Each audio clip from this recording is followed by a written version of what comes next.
नमस्कार, मी अमृता. स्वागत आहे तुमचं मेट्रो न्यूज मध्ये. आजच्या हेडलाईन्स कडे वळूया.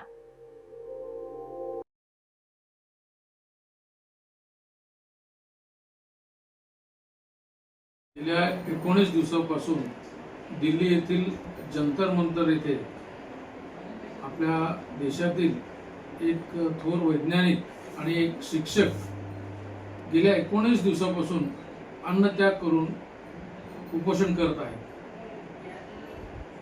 त्यांची एकच मागणी आहे, गेल्या वर्षभरामध्ये ज्या नीटच्या परीक्षा झालेल्या आहेत, पेपर फुटी झालेली आहे, त्या पेपर फुटीमुळे कित्येक मुलांचा जीव गेलेला आहे. मुलांनी नैराश्यातून आत्महत्या केलेल्या आहेत. त्या आत्महत्या झालेल्या मुलांचा अपमान करू नका, एक नैतिकता म्हणून देशाचे शिक्षण मंत्र्यांचा राजीनामा मागत आहेत. त्यासाठी ते गेले 19 दिवस जंतर मंतर येथे उपोषणासाठी बसलेले आहेत. आज त्यांची परिस्थिती खूप खालावलेली आहे. त्यांचं एक वाक्य आहे की आज आपण बोललो नाही तर पुढची पिढी सर्व बिघडून जाईल.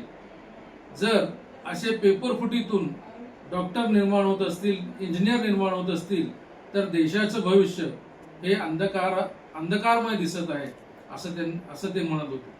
म्हणून एक नैतिकता म्हणून त्या शिक्षण मंत्र्यांनी राजीनामा द्या, अगर नको द्या, पण त्यांच्याशी थोडंसं येऊन बोललं आणि यावर मार्ग काढला पाहिजे.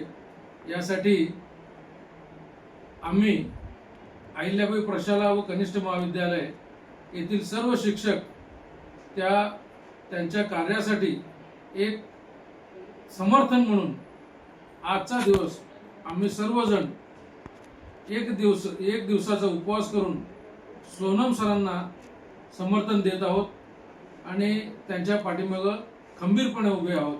या देशाच्या भवितव्यासाठी, या देशातील मुलांच्या भविष्यासाठी ते झगडत आहेत. त्यांना सर्वांनी सपोर्ट केला पाहिजे आणि त्यांच्या पाठीमागे उभारलं पाहिजे, हीच माझी कळकळीची विनंती. धन्यवाद. जय हिंद, जय महाराष्ट्र.